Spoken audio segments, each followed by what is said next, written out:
tertúlia. Meu boa tarde aí para todos e todas. Hoje é 25 de março de 2013, segunda-feira. O verbete é de 2607. Ele tem 6 páginas, 48 logias e 23 máximos. Eu chamo a atenção que a divisão do detalhismo tem 16 máximos. O tema é cortesã, a especialidade é parapatologia. Quem redigiu o verbete é a nossa veterana professora Laura, que está ali muito bem assessorada hoje. Né? Agora, a definição. A cortesã é a dama da corte preparada e treinada para deleite e prazer do nobre real, particularmente o monarca ou rei, mantida por ele geralmente com título nobiliário, usufruindo da posição durante certo tempo, até ser substituída por outra cortesã mais jovem, atraente ou astuta. Agora, o adultério real, o status da amante oficial, o despeito da rainha, o marido da amante real enviado às guerras, a amante real disfarçada de dama de honra da rainha, o temperamento do rei folgoso, as aberrações antifisiológicas dos reis, o abandono humilhante da rainha em prol da nova amante, a rainha do leito, os benefícios da cortesã no palácio, os ansiados prazeres da corte, os jantares íntimos do rei. Agora, tem a falta da autovivência do estado vibracional profilático.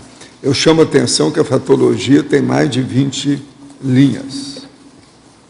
Agora, na argumentologia, nós temos aí o tópico da caracterologia, são ao todo algumas personalidades, biografias e perfis de cortesãs.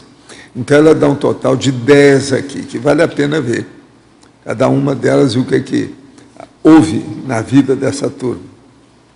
Agora, depois nós temos aí, na remissiologia dos 15 verbetes, eu destaco 5. Antepassado de si mesmo, coerção social, feudalismo, libertação do clã e temperamento monárquico. Frase enfática.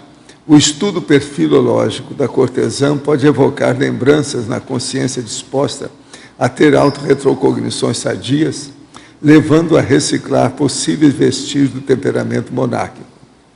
Você pensou na possibilidade de ter vivenciado a condição de cortesã em retrovidas? Identifica na manifestação atual traços e ou hábitos da vida cortesã? Busca superá-los? A filmografia específica tem 3 fontes filmográficas e a bibliografia tem 5 fontes bibliográficas. Agora, a mega-análise com João Paulo são 20 itens. Poder, realeza, astúcia, adultério, aristocracia. Monarquia, erotismo, conspiração, manipulação, prostituição, sedução, rivalidade, competitividade, sexo, pensanidade, conviviologia. Parapatologia, passadologia, perfilologia, sociologia e historiologia. Agora, o verbete hoje do dicionário é completismologia, o argumento é ressomaticológico. É uma página e meia aí de dados sobre o assunto.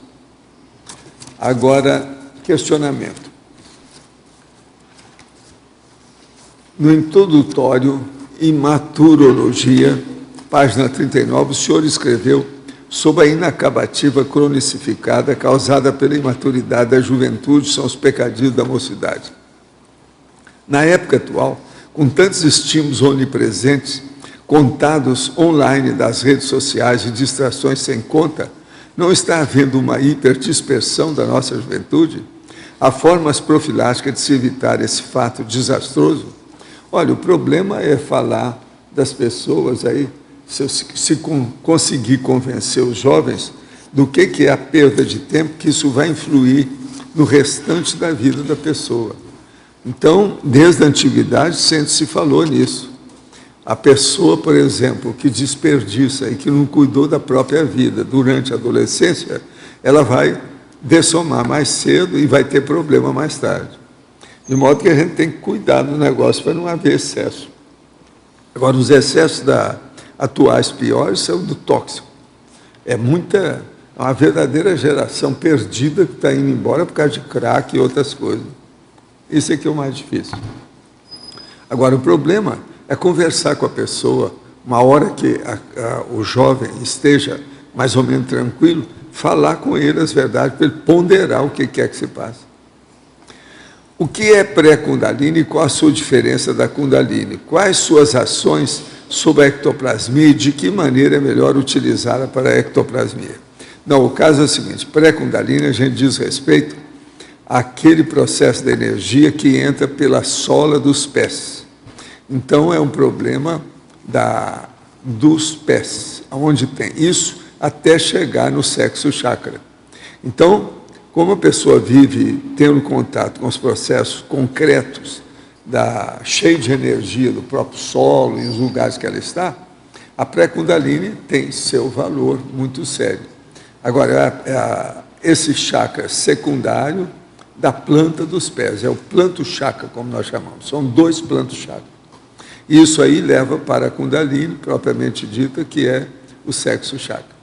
Agora, é muito importante a pessoa saber onde ela está, o que ela faz, o que ela mexe com a energia, para ela saber usar a ectoplasmia e ela ser ectoplasta autoconsciente. De modo que isso a gente chama atenção. Geralmente eles não levam em consideração a pré-Kundalini. No entanto, o povo que entende energia usa até uns martelinhos para excitar a pessoa através do planto chakra. Tem até um filme chinês sobre esse assunto, que é Lanternas Vermelhas, que tem um técnico lá que bate os martelinhos na moça que ia passar com o chefão à noite. Então, aquilo é para ativar o processo da energia dela dentro do processo da sexologia. No filme, eles mostram isso direitinho. Aquilo é a pré-Kundalini. Agora, o problema é que, geralmente, na acupuntura e outras coisas mais, eles não tocam no assunto, não. Quem usa essa palavra pré-Kundalini, quem criou isso fui eu. A Kundalini é que sempre existiu. Agora, eu quero falar para vocês sobre isso aqui, que é o experimento projetivo pró-laboratório das dinâmicas parapsíquicas. Agora, estão pedindo para colaborar com esse projeto. É do dia 30 de maio a 4 de junho desse ano. É de quinta-feira a terça-feira. O horário é das 20 às 22 horas. Agora, é muito interessante, são 6 dias de experimentos. Um EPICOM para cada campo projetivo, com uma técnica para cada dia diferente. Agora, quais são os EPICONs? Hernandes Leite, Moacir Gonçalves, Luiz Gonçalves, Marcelo Silva, Ana Luísa Rezende e Marina Tomás. Então, eles falam, contribua para esse projeto. São 3 modalidades de participação. Experimento presencial, uma contribuição mínima de R$ 240. Atividade do campo do auditório do CAEC, são só 50 vagas. Experimento à distância, contribuição mínima de 240.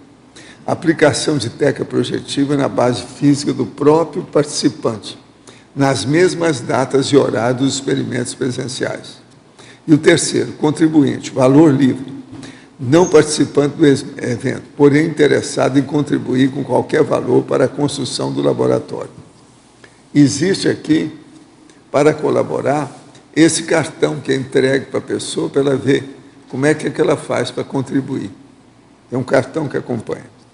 Agora, o valor da construção do laboratório que estão fazendo é aproximadamente R$ 400 mil. Entende? Que é esse laboratório aí que estão pensando, é isso?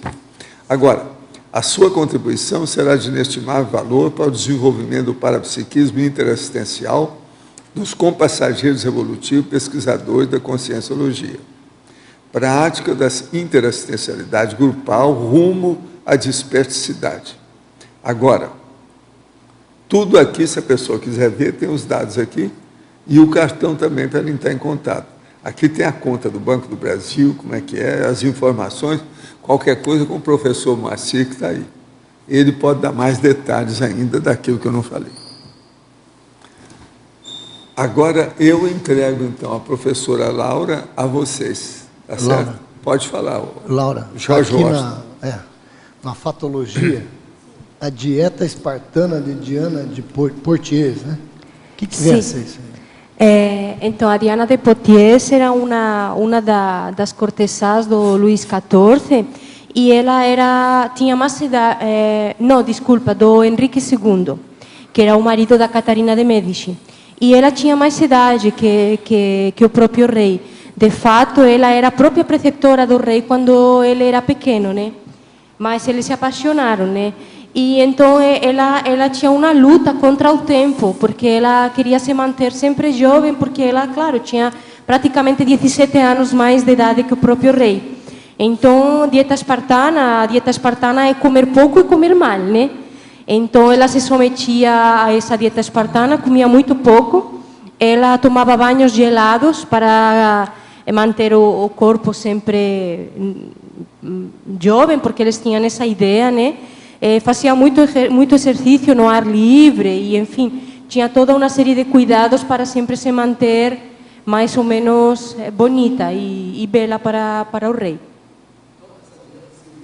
Comer pouco e o que mais que você falou? Comer pouco e comer mal.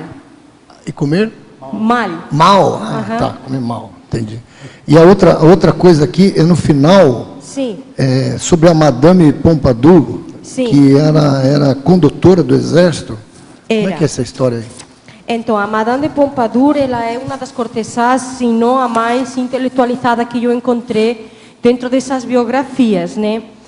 A história dela é bem interessante, porque ela era muito culta, mas dentro da vida da cortesã, ela era frígida. Ela tinha esse problema sexual, né? Não tinha orgasmos com o rei. Então, ela que fez? Ela começou, para não perder esse posto que ela tinha de amante oficial, ela começou a desenvolver outra série de características para se manter nesse lugar. Ela contava histórias ao rei durante as noites, passava noites inteiras contando histórias. Ela era mecenas de enciclopédias, etc. E uma das coisas que ela fazia, ela inclusive ficava, podemos dizer assim, ela ocupava postos que seriam correspondentes ao rei. Então, o rei delegava muitas obrigações dentro do governo para ela. E uma dessas obrigações foi a direção dessa guerra dos 7 anos, né? Então, ela ficou, inclusive, fazendo coisas que correspondiam a um primeiro-ministro, porque ela tinha gabarito intelectual para fazer essas coisas, né? Então, aí ela conseguiu se manter até o resto da vida dela. Ela morreu com 46 anos, mas até o final ela conseguiu se manter nessa posição. Agora, na minha terra, o nome dela era Pompadour. Madame da Pompadour. Mas interessante, então, ela não fazia as funções de cortesã padrão. Então, ela tinha saído do processo e ficou como uma assessora militar, alguma coisa assim. Ela fazia conselheira real. Conselheira real. É porque a ideia de cortesã é assim, a gente pensa em cortesã e pensa em prostituta. Isso, E realmente um sinônimo de cortesã é prostituta. Só que o que acontece? Essas cortesãs, para elas entrar na corte, elas tinham que ser muito eruditas. Então, eram meninas que desde pequenas eram criadas e eram formadas para conseguir entrar na corte, porque não todas tinham um título. Algumas delas tinham um título e já conseguiam entrar, por exemplo, como dama de companhia da rainha ou alguma coisa assim. Mas outras não. Outras, por exemplo, não tinham título. Aí, o que faziam as famílias? Davam uma formação muito culta para elas. Tipo, por exemplo, elas falavam latim, hebraico e grego, sabiam dançar, sabiam música, tocar instrumentos, e por aí elas conseguiam, com algum tipo de entrada, assim, por outras pessoas, entravam na corte como damas de companhia ou como entretenimento do rei. E daí elas, como ficavam sempre um pouco mais astutas, mais espertas que as próprias rainhas, e algumas delas mais bonitas, outras não eram bonitas, mas tinham esse carisma, elas conseguiam ficar nessa posição de amante do rei. Porque no caso do filme Elizabeth, por exemplo, ela é solteira e as cortesãs estão todas em volta dela, né? Pelo menos no filme ela usa uma até para fazer aquele contato com o pirata, com aquele Sim. rapaz que faz o papel do pirata para saquear os espanhóis, né? Aquela história. Sim. Ali, como ela não tem marido, na verdade, essa questão da prostituição já fica de lado, porque ela usa realmente a função de damas de companhia dela, na verdade. Mas no caso da Elizabeth, ela tinha os cortesanos, né? Aí, porque não vamos esquecer que tem também os cortesanos. Ela era disputada por... De fato, eu falo dos mignons, né? Que eram os favoritos dos reis na França. Quando a gente vai estudar o assunto de cortesã, a gente tem que estudar muito o processo da França, porque é daí que surgiu todo o processo da Maitre, eu não sei pronunciar, mas tem o título oficial da Maitre Real, Maîtresse Antitré, né? Que então aí é mais, o próprio nome já é francês, e daí se expandiu para o resto da Europa essa titulação, né? Professor, agora uma questão sobre esse tema. Isso é resquício de Roma, daquela época de Roma, daquela questão toda dos banhos? As coisas começaram mesmo com os reis tribais. É processo... África? O negócio é bem anterior, a meu ver. Isso é a minha apreciação, a abordagem do assunto. E são os judeus que fizeram os reis. Igual a pessoa tem que estudar isso. Por causa dos reis tribais. Só 700. Só 700. Oficiais. Era mais do que isso. Esposas. Toda mulher que passar na frente dele era... Se passasse um padre de saia, era complicado. Passou de saia. O negócio é fácil. Agora, por exemplo, nosso povo aqui, por exemplo, a Stephanie não tem nada a ver com isso. Ela está aí, mas não tem nada a ver com isso. Entendeu? Agora, ó, por que as pessoas possuem amparadores? O que eles esperam de nós? Até que ponto o amparador interfere? O problema é o seguinte, eles são aqueles técnicos extrafísicos que ajudam a pessoa a fazer assistência. Não é um guia cego que deseja dominar a pessoa e usar as energias dela, não. Eles fazem isso para ajudar os outros. Agora, que ele interfere se você permitir, porque eles não são intrusivos. Eles não querem persuadir ninguém. Eles trabalham, informam, ajudam. Como lidar com uma pessoa bipolar que entra em crise uma vez por semana? O melhor é levar para um especialista para dar remédio, tomar conta da pessoa e dar indicação do problema. A medicina existe para essa hora. A psiquiatria está aí. Agora, ó, a verbetógrafa. Poderia justificar a descrição da tributologia, página 1, que considera para um tema nosográfico o predomínio das faculdades mentais, notadamente do autodiscernimento quanto à convivialidade humana? Então, o processo da corte, ela inclui muitas pessoas dentro de uma convivialidade.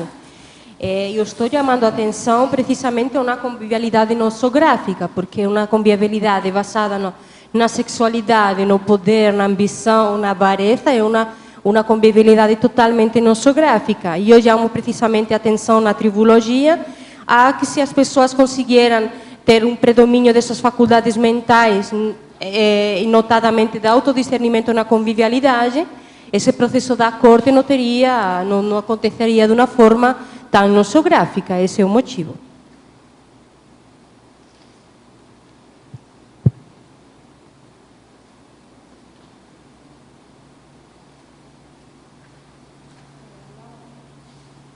Ali na Sindromologia, página 3, Sim.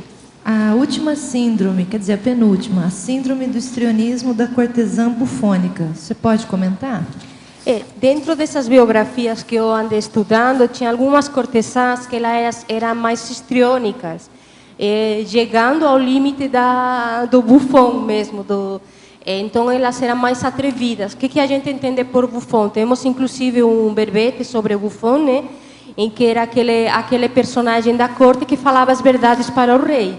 E falava as verdades da corte, daquelas coisas que aconteciam na corte. Então, tinha algumas cortesãs que elas eram mais atrevidas e falavam para os reis as verdades, inclusive para as rainhas, né? Entre elas se encontra a Madame de Boury, né? Então, a Madame de Boury, ela era muito criticada dentro da corte, precisamente por esse seu jeito de... exemplo, ela eruptava nas comidas, não guardava muito as formas, mas ela era muito inteligente.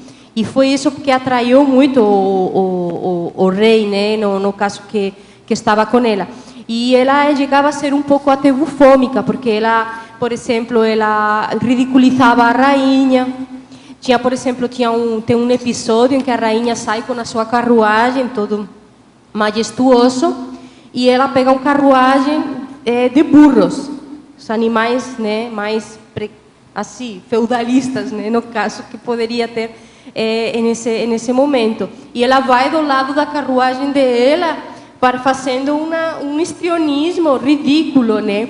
E quando chega no final, desce da carruagem e fala para ela: não tem nenhuma diferença entre eu e você, as duas somos duas prostitutas.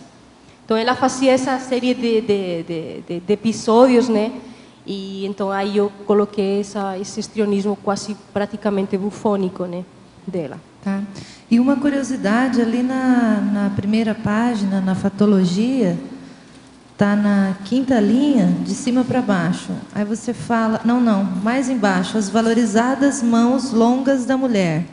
Naquela época tinha-se uns cânones, né, de beleza, que era a pele muito branca e as mãos da mulher muito longas, muito compridas. Era um cânon de beleza. Então a mulher poderia ter uns dentes não muito bonitos, que na época era difícil, né, as pessoas terem uma dentadura bonita e tudo mais, né, porque, por exemplo, a realeza tinha acesso a açúcar, e ter os dentes podres era signo de que você era da realeza, da nobreza, signo de que você tinha dinheiro para comer açúcar, e era um signo bonito. Se tinha os dentes podres, amarelos e todos quebrados, era... eu sou da realeza. Então, igualmente que tinha esse processo dos dentes, tinha o processo das mãos. Se as mãos eram compridas, era um mito de beleza, era bonito aquilo. Então, poderia ter os dentes assim, poderia não ser muito bonito, mas se as mãos eram bonitas e a pele era branca, estava tudo ótimo. E se era regordeta, assim, rechoncha, ainda mais, né? Vocês veem o que vocês passaram. Era um mito, né? Laura, a Rose aqui no B, na página 3, Sim. em maniologia, você podia falar um pouquinho mais a respeito dessa mania? Desculpa, não escutei. Na página 3, Sim. maniologia. A atenção quanto à nostomania perante as retrovidas da corte. Você poderia falar um pouco e exemplificar sobre esse assunto? Sim. Então, uma coisa que pode acontecer é a pessoa começar a estudar esse processo da monarquia, da corte, neste caso mais específico, e começar a sentir saudade daquela época. Aí pode falar, como saudade daquela época? Como é que a gente pode sentir?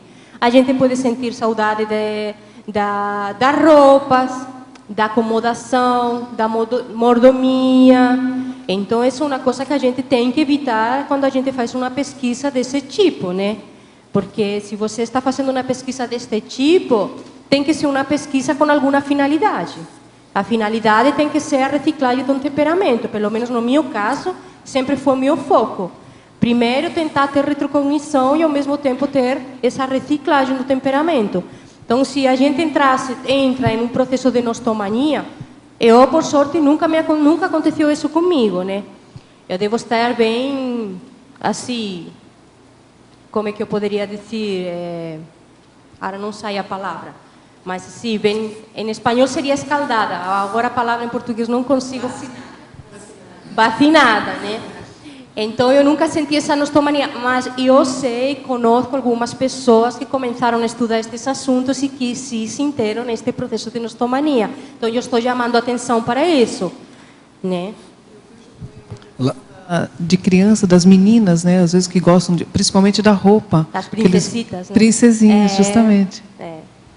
Então, ok, obrigada. Não são crianças, né? Tem todo o processo do casamento, do vestido lindo, Isso você vê muitas, por exemplo, a formatura, o tapete vermelho, os vestidos, baile de debutante, os 15 anos, né? A gente A gente encontra resquícios dessa corte, dessa monarquia no século XXI em muitos eventos ainda, em muitas tradições, né? Então a gente tem que ficar lúcido para todo esse processo, né? E da aristocracia também a gente encontra muitos desses encontros, por exemplo, os encontros para tomar chá e fofocar as mulheres e coisas assim. Tudo isso vem da monarquia, né? Laura, Sim. aqui, pelo menos até o ponto que eu li, parece que aqui mais a questão que elas queriam ser cortesãs, mas tem caso que elas eram obrigadas, né? Que o rei às vezes descobria uma moça muito bonita, muito formosa e fazia ameaças, tipo matar teu pai ou matar alguém na família, se você não se dispuser a participar do processo. A pessoa às vezes não queria tudo isso aqui, né? Eu não encontrei nenhum desses casos nas minhas pesquisas. É porque eu vi um filme, eu não lembro agora qual foi. Eu encontrei... Pode ser. Não, mas a Ana Bolena a irmã não queria, a Maria Bolena não queria porque ela já era casada, era recentemente casada, mas a Ana Bolena não, ela era muito ambiciosa, bem ambiciosa, né? A Maria não, a Maria já não era tanto, só que a Maria uma vez que entrou, gostou, né? Gostou, se apaixonou do rei mesmo, ela vibrou naquele negócio sexual com ele. Ela não sentia a mesma paixão com o marido, né? Aí o marido foi enviado para a guerra, porque aí o marido era tirado do meio, né? Inclusive eu falo na fatologia, os maridos enviados à guerra, porque os maridos naquele momento já estavam demais, então eles eram enviados na guerra como militares com altos cargos, então eles também ficavam super contentes com aquela situação, não era nada despreciável, né? Então, mas o que eu encontrei assim em alguns livros é o processo de, por exemplo, alguns reis que eram muito promíscuos até o nível de chegar a ser doentes, que perseguiam algumas moças na corte e as moças tinham que se trancar nos quartos. É por aí que eu estou falando. Isso sim, tem alguns desses episódios, né? Mas a maioria destas mulheres que eu estou destacando no meu verbete, que já eram amantes reais, algumas delas até durante 13 anos, estas não, estas eram bem consentidas, obviamente, né? E lutavam para manter aquele posto, né? Que não era fácil manter aquele título, né? Status, não era fácil, porque sempre chegava uma mais bonita, mais astuta, mais esperta, com mais carisma, mais nova. Então, algumas incluso chegavam a mandar envenenar outras para isso não acontecer. Tinha todas aquelas tramas da corte, né? Porque a questão parece que se rejeitasse a moradia junto ao rei, alguma coisa assim, era uma ofensa. Então ela era obrigada a ir, porque senão teria algum tipo de repercussão contrária. E eu pensando nisso aqui, me veio a ideia hoje dessa questão de tráfico de mulheres, né? De repente, que relação que teria essas pessoas hoje que estão passando por isso, essas mulheres, como o professor Waldo fala, que nada de graça?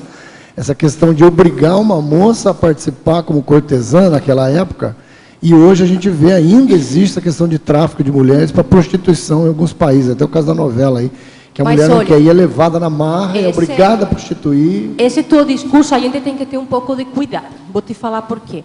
Que a gente estaria convertendo a cortesã em uma vítima. E eu não vejo como uma vítima. Entendeu? Assim, a mulher era obrigada. Pode ser que algumas eram obrigadas, mas não é o geral. Não eram todas. O geral não é esse. Mas muito poucos. Dentro das biografias que eu estudei... Escuta, isso é a mesma coisa do processo da infibulação, que é a mutilação sexual da mulher. Tem mulher em certos países, que há pouco tempo era até 28 países que não fazem infibulação.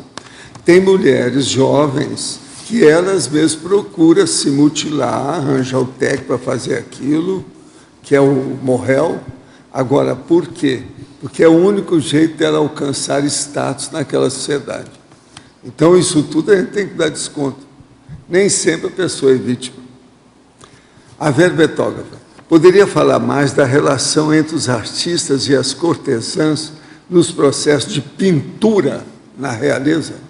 Então, tem, por exemplo, a Montessan, que eu estou nomeando aqui na minha listagem, e a Madame de Pompadour, que era muito defensoras desse processo dos artistas, e elas chegaram a ser mecenas de alguns artistas, incluso a Madame de Montessan, ela foi mecenas de 2 historiógrafos bem conhecidos da época. Então elas eram bem defensoras das pinturas, da música, gostavam.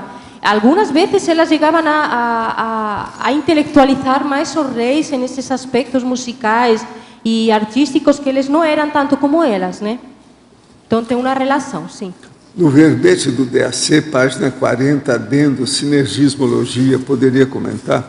Aqui eu digo o seguinte: a completude das pequenas ações acumuladas conduzem a personalidade humana ao completismo existencial por meio do sinergismo da acabativa. Por isso, o complexo há de começar racionalmente a ser concebido e construído pouco a pouco, desde o período da adolescência. Exaltemos, portanto, o binômio invexologia acabativa. Agora, isso tudo depende aí do rapaz ou da moça, o que é que pode fazer. Porque a Invex, ela faz a inversão da aposentadoria.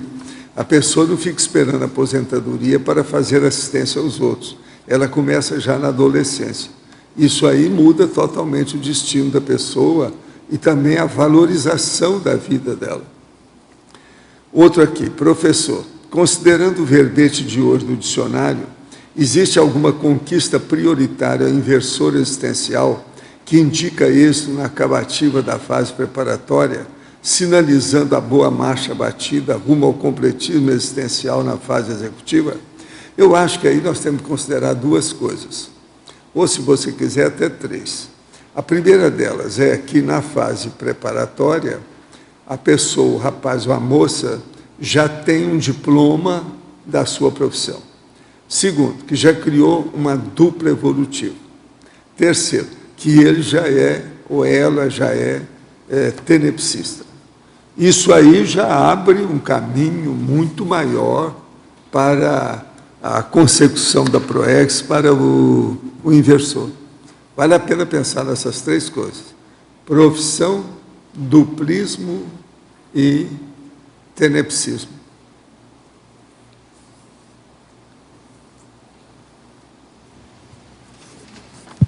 Laura, aqui na página 3, embaixo de menologia, na mitologia, pode falar sobre os primeiros 2 mitos? Página 3. Os mitos? Mitos. Todos eles? Primeiro 2. Número 2. O mito do poder divino? Não, o mito de fraqueza consciencial, carne fraca, e depois quebra dos mitos e tabus seculares. O mito seculares. da fraqueza consciencial é o fato de você se subjugar a outra pessoa por um título, por um status, está mostrando uma fraqueza consciencial, né? Uma falta de dignidade, de posicionamento, de valores, de moral, né? Tudo mais.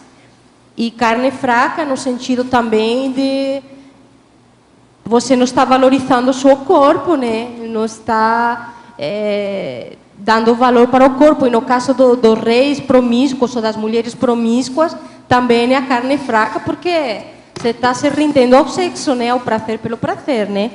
E na maioria das vezes esse sexo era essa promiscuidade, ela era camuflada por um amor cortês, mas não era nada de amor cortês. O que tinha por atrás era sexo puro e duro, mais nada, né? E a quebra dos mitos e tabus seculares relativos à nobreza. Então, esse é um trabalho que a gente tenta fazer com estes assuntos, expondo estes assuntos em verbetes e com o nosso curso, né? Tentar quebrar todos esses mitos, né? De nobreza que são seculares, que já são arcaicos, que já estão ultrapassados, que não fazem mais sentido para nós intermissivistas, né? Então, a gente tem que começar a colocar lógica em todos esses assuntos e estudar, sem entrar nessa nostomania, né? Para tentar deixar de lado e ver eles com com frieza, não é? Com realidade, que tudo isso não leva para nenhum... Que vamos pensar, por exemplo, aqui, por exemplo, tem este livro aqui, né? Que eu coloquei na bibliografia, Sexo com Reis. Diz assim, 500 anos de adultério, poder, rivalidade e vingança. Eu não sei se aqui tiver alguma pessoa que passou 500 anos na monarquia, mas vamos supor que tivesse algum de nós que já passou 5 séculos dentro da monarquia. É muito tempo para você começar a tirar esses vestígios de temperamento. Então, é muita quebra de mito, é muita quebra de paradigma. Tu imagina uma cortesã nessa condição, ou um cortesão nessa condição, utilizando o sexo pelo poder, pelo status, usando a rivalidade, usando a vingança. Como é que a pessoa vai conseguir virar isso para tenepes, para altruísmo? É muito trabalho pela frente. Alô? Sim. Poderia explicar 2 itens da fatologia? Sim. O primeiro seria o sexo amável. E o segundo, a rainha do leito, que não seria a própria rainha ou a rainha do leito seria... Não, a rainha do leito, eu coloquei aí como sendo a cortesã. Porque quem que era a rainha do leito, o leito do rei, era a cortesã, não era a rainha, né? Sim. Então é uma ironia que eu fiz, né? Porque muitas vezes a rainha, ela nem entrava na cama do rei. Por exemplo, tem algumas cortesãs que obrigavam o rei a fazer sexo com a rainha para poder ter herdeiro. Porque o rei não queria fazer sexo com a rainha, não gostava dela, não tinha atração sexual por ela. Vamos lembrar que esses casamentos eram arranjados desde eles praticamente antes de nascer. Ou quando eles tinham 5, 6, 7 anos. Então, não eram baseados em uma atração física ou em um amor, nada parecido. Então, às vezes, e outras coisas, eram, às vezes, entre primos irmãos, entre familiares. Então, era uma coisa, assim, muito esquisita. Então, era difícil, às vezes, o rei sentir uma atração sexual pela sua mulher. Aí vinha a cortesã, às vezes, que falava, não, você tem que ir para a cama com a tua mulher, com a rainha, porque senão você não vai ter filho, né? Era quase uma obrigação. Então, eu coloquei essa ironia de a rainha do leito, porque quem que era a rainha do leito do rei era a cortesã, não era a rainha. Qual que era o outro que você falou, Eucário? Sexo amável. Sexo? Sexo amável. É o sexo amável, porque a cortesã ela podia estar afim ou não estar afim de fazer o sexo, mas o sexo tinha que ser cortês, amável, doador, satisfatório e tudo mais. Elas tinham que ser verdadeiras deusas do sexo e dar prazer ao rei em todos os sentidos, né? Sexo, tinham que dar prazer ao rei com a conversa, tinham que entretener o rei com jogos, contando histórias e na cama também. Tá, poderia explicar, então, por último, o último estrangeirismo, o bordel das moças incultas? O bordel das moças incultas no Lepar ao Gir. Então, o Luís XIV, ele era... Agora não me lembro se era o Luís XIV ou o Luís XV, tá? Mas era muito promíscuo. E aí chegou uma hora que as damas da corte não davam conta de satisfazer o apetite sexual dele. E então a Madame de Pompadour abriu um bordel no Parque das Aves, que eles tinham um jardim muito grande, onde eles caçavam, e começou a trazer moças prostitutas da cidade para aquele bordel, para ele poder satisfazer as suas necessidades sexuais. Só que essas moças não sabiam que a pessoa com a que elas estavam mantendo essas relações era o próprio rei, não podiam saber. Elas, evidentemente, antes passavam por uma série de rigorosa, como poderia dizer, check-up, né, para saber se tinham doença venérea, etc, etc. E aí ele conseguia satisfazer as suas necessidades. O que acontecia é que algumas dessas moças eram muito espertas e acabavam descobrindo que aquele era o rei. E aí começavam a ameaçar o rei, né? E aí acabavam se incluindo dentro da corte, algumas delas. E era a própria Madame de Pompadour que saía em busca dessas mulheres, porque como ela era frígida, ela já não queria manter mais relações sexuais com o rei, então ela mesma que procurava essas moças para deixar o rei satisfeito, nesse sentido sexual. Laura, eu acho que era o Luís XV, não era o Bem-Amado? Luís XV era chamado o Rei Bem-Amado. Eu teria que ver aqui, a Madame de Pompadour, acho que era Luís XV. É Luís XV. É o Luís XV, o Luís XIV ou o Luís XV, um dos dois. Acho que era o Luís Luís XV mesmo. Sim, está aqui no verbete, é o Luís XV. Eu te perguntei porque eu acabei estudando Luís XV, eu estou fazendo uma reforma num prédio que se chama Luís XV, por conta disso eu acabei estudando. Deixa eu te perguntar sobre, na página 1, a pensenologia, sim. Lá embaixo, a última linha, você trouxe aqui os assédio pensenes. Você pode falar um pouco mais sobre a influência aí das interferências e do assédio nesse contexto todo, como que funcionava? Bom, eu acho que, por exemplo, se uma cortesã está pensando em envenenar outra para não ser ocupado seu posto, seu lugar, seu status, isso traz uma quantidade de assédio impressionante, né? Então, é claro que tinha um assédio aí já bem manifesto em toda essa história. E nesses teus estudos, o que você acha que era o oposto do assédio? Porque você sempre traz que a questão é muito pesada, tem muito assédio. Existia alguma questão que era mais puxada para equilíbrio, harmonia, e dentro desse contexto, não? Não, a única coisa que a gente pode... Porque assim, o verbete, como você viu, é parapatológico, sim, né? Nosográfico. A única coisa que a gente pode pensar dentro desse contexto que foi positiva era a intelectualidade dessas mulheres, né? Okay. Elas eram muito preparadas, né? E claro, algumas delas, porque cada uma delas é uma biografia diferente, é uma história diferente, é um temperamento diferente. Agora, todas elas estão marcadas por uma mesma ambição, que era se manter naquele lugar e não perder o seu lugar, o seu status. Isso é uma coisa comum a todas elas, né? Mas cada uma tem o seu temperamento, o seu modo fazendo, etc. Agora, então, o positivo era a intelectualidade, mas a maneira como ela era articulada junto com os objetivos travava bastante. Eu não tento buscar nada positivo dentro dessa pesquisa. Eu tento ver a pesquisa como ela é, crua, nua. Okay. Tento identificar o temperamento das cortesãs, neste caso das cortesãs, porque é o verbete, né? E tentar trazer esses traços que a gente pode reciclar dentro desse processo. Esse é mais o meu foco, né? Tá. Eu queria que também na página 1, lá na última linha, na última linha de fatologia, não sei se você já falou, a cortesã usufruindo as joias da coroa.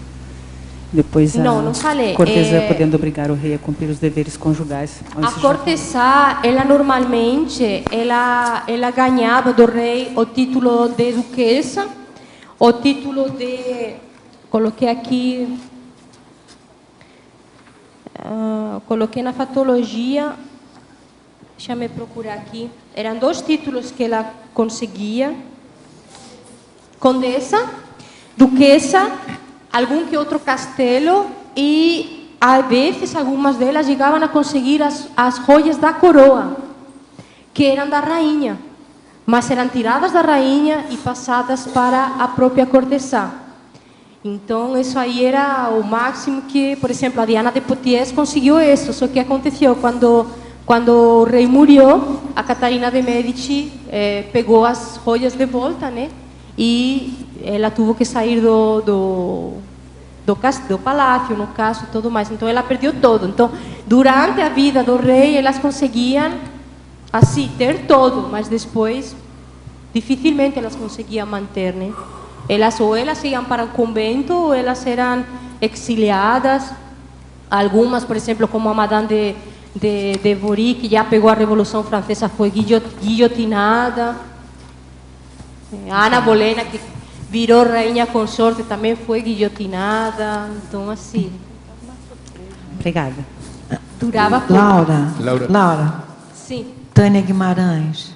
Sim, Tânia. Aqui na primeira página, na fatologia, sim. É na 9ª linha, tá? De cima para baixo. Está bem no meio. as cortes de epideutas sociológicos. Sim, o que eu quis dizer aí é que as pessoas que compunham a corte eram ignorantes no sentido de relações. Eles não tinham um conhecimento das relações interpessoais. Então, o que acontecia? Na hora que chegava uma cortesã ou uma pessoa que tinha um pouquinho mais de cultura, né? mais Dominava, de cultura, né? um pouquinho mais de astúcia, dominava todo. Conseguia dominar todo. Por exemplo, foi o que aconteceu com a Ana Bolena, né? A Ana Bolena chegou na corte e não teve muito êxito, muito sucesso. Aí ela foi ela casou em secreto com outra pessoa e os pais enviaram ela para a França, para a corte da França, lá com a Catarina. E a Catarina deu uma cultura para ela, um modus facienza diferente, que não tinha na outra corte, né? Quando ela voltou na Inglaterra, ela engoliu todo mundo. Ela tinha um modo de se comportar, de ironizar, que se reflete muito bem no filme, né? Que o rei ficou totalmente cautivado por ela. Mas Henrique VIII, né, ele ficou encantado por 8 e matou 3 mulheres, né? Sim. Ana Bolena foi a primeira. Sim, ele mas ficava encantado, mas ok. Isso é um fato. No começo ele não prestou nenhuma atenção por ela e quando ela ficou um pouquinho mais assim, com um comportamento diferente, sofisticada ou irônica ou esperta, sim, ele caiu rendido nos pés dela. E depois, claro, aconteceu que a história já sabe. Sim. Tá, muito obrigada e parabéns, hein? Obrigada. Laura, sim. Oswaldo, aqui ao teu lado. Eu gostaria de que você expanda um pouquinho o conceito, porque você bem falou aqui na definição, onde diz particularmente o monarca. Pelo conhecimento que eu tenho, a corte era bem ampla, certo? Ou seja, isso incluía a todos os membros do governo, entre aspas, certo? Do rei e do resto da monarquia. Geralmente, vários duques, vários condes, vários marqueses que estavam perto até do rei, dependia da época e dependia também da situação do reino naquele momento. Portanto, a corte era bem ampla e a quantidade de cortesã, pelo que eu tenho conhecimento, que isso eu quero saber se eu estou no certo, também era ampla, porque na realidade eram damas, pelo que eu conheço, vamos dizer, de favores, certo? Dessa corte, incluindo até nas visitas dos personagens estrangeiros. Eu gostaria, se eu estou no certo, e que você poderia falar a respeito disso. Sim, aqui na bibliografia, o caso da Duquesa, tem no filme A Duquesa, aqui, e que foi baseado neste livro de Georgiana, né? Que é a Duquesa de Dom Bosquire. Eu não tenho boa pronúncia no inglês, tá? Ela foi casada com um duque, mas é basado num fato real, né? Ela não foi cortesã de nenhum rei, no caso, mas é uma história assim bem de sometimento, de subjugação também. Eu falei precisamente na definição particularmente porque existem exatamente essas cortesãs que eram cortesãs de outras personalidades dentro da hierarquia monárquica. Mas eu quis destacar, neste caso, no verbete, particularmente as cortesãs dentro do contexto da realeza mesmo. Tá, ok, obrigado. Agora, essas coisas são tão cheias de ilusões, imaginações e sofisticações, que eu não sei se você sabe, mas na Torre de Londres tem uma pedra com uma mancha escura que eles falam que é o sangue da Ana Bolena. Está lá até hoje. Eles mostram isso no turismo, na Torre de Londres. Sai dessa. Laura? E outra coisa, a Torre de Londres atualmente parece para ir para lá, que demora, tem fila, tem que marcar antes, é uma loucura atualmente. Pois é. Da monarquia. É um fato. Até hoje. Até hoje, um fato. E dá dinheiro, né? Eles vivem disso. A Inglaterra está vivendo por causa da monarquia. Laura? Sim. Aqui atrás.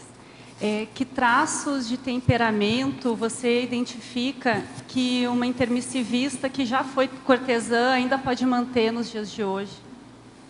Se você acha que isso... o que você percebe, o que você identificou já?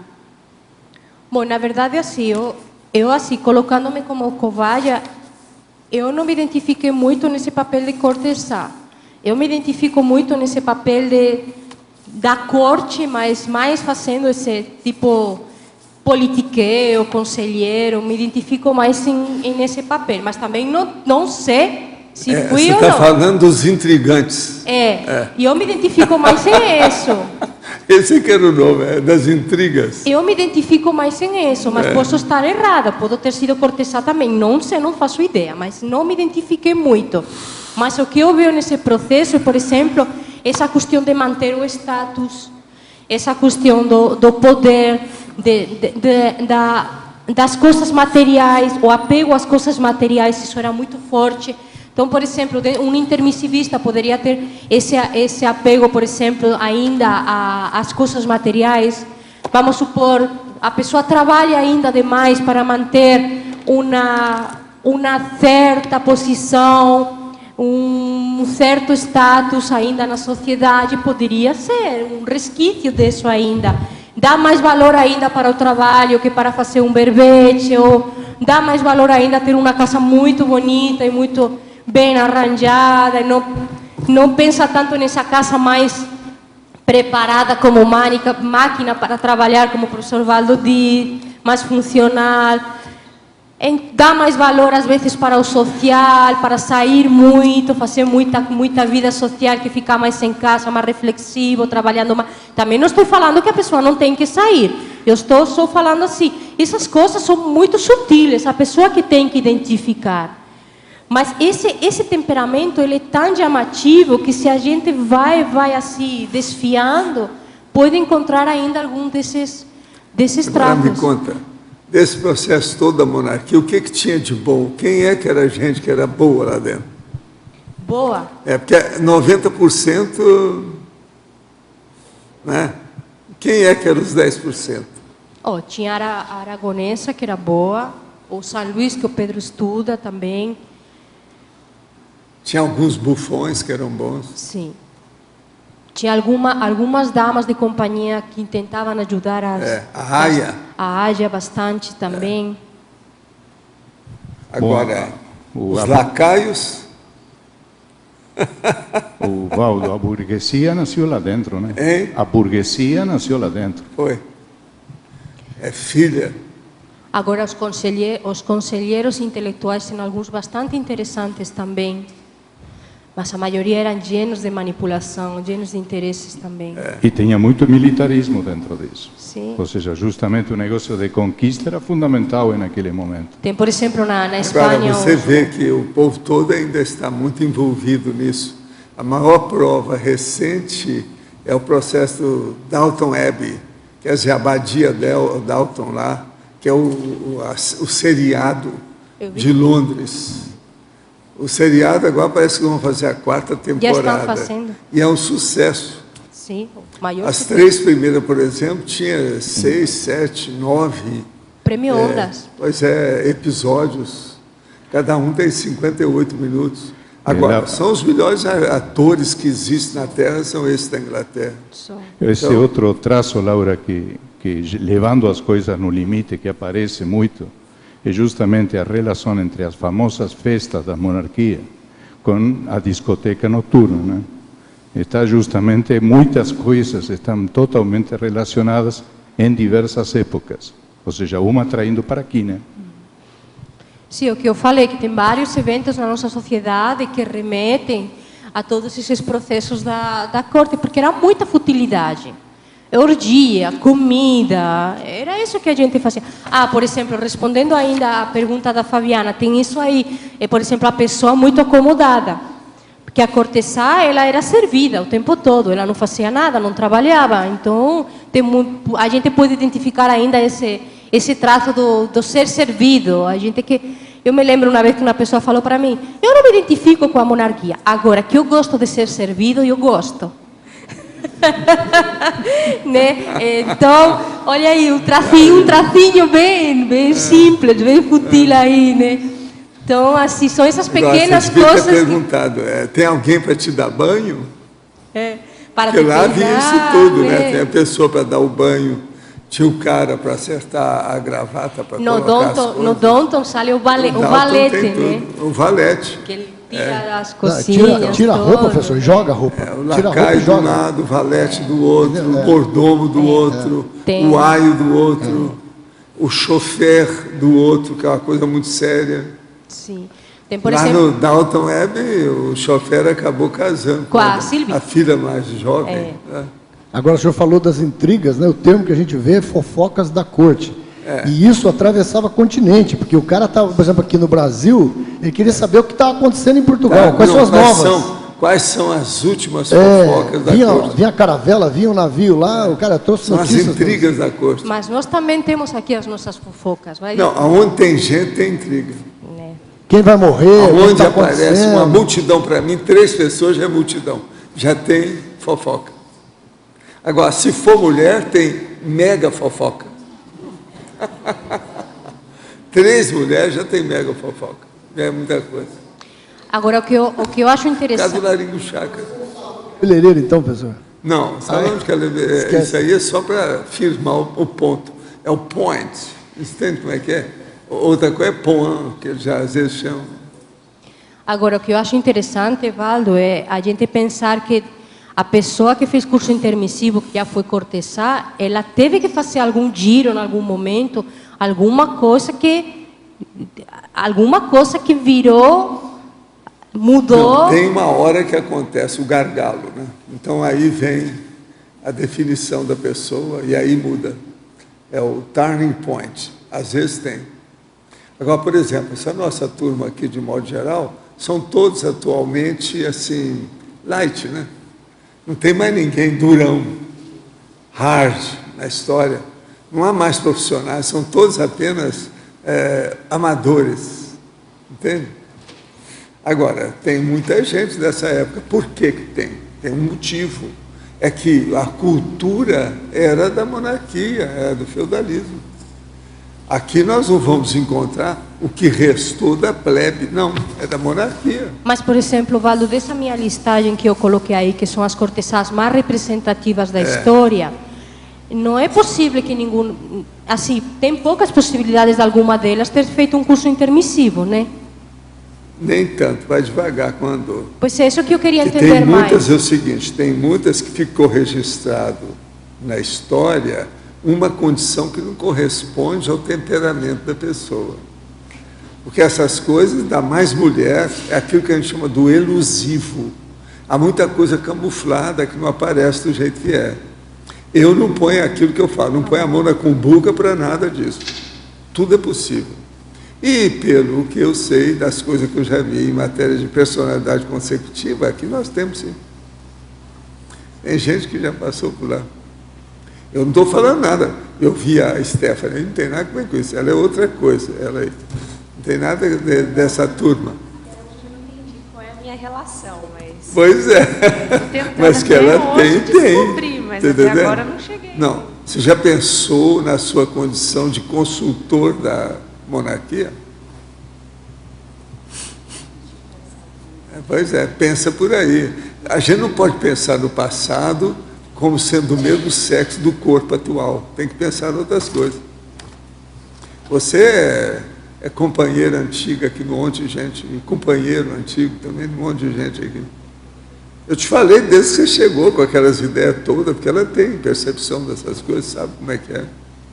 Então, ela tem muita afinidade comigo, eu com ela. Agora ela está me ajudando muito no curso e a coisa foi tudo muito natural, mas ela sempre fazia essa pergunta para mim. Mas o que eu tenho a ver com essa história? Eu falava, não importa, você vai em frente e a gente vai descobrir. Até hoje já está com esse nome de Stephanie. Sim. Tudo tem sua razão. Tô charmoso, né?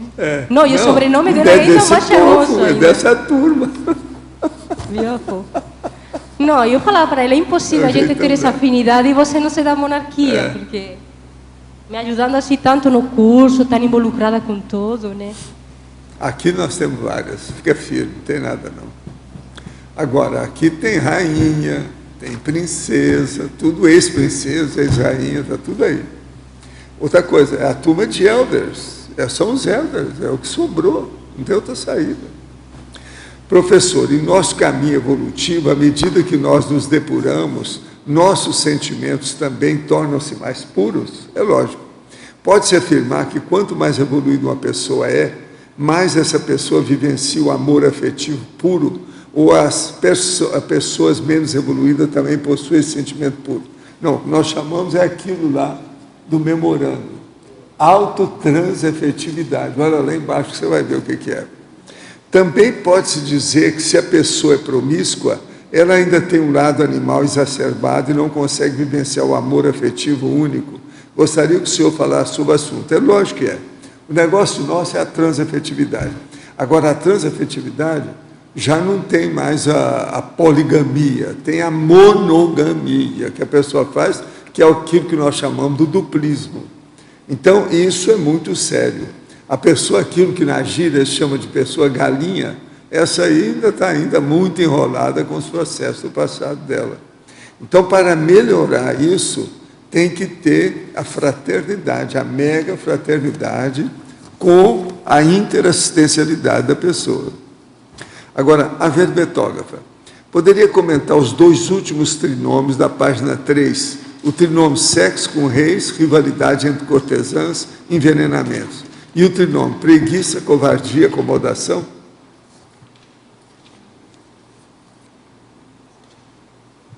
O polinômio sedução, rebaixamento, suntuosidade, poder, perda.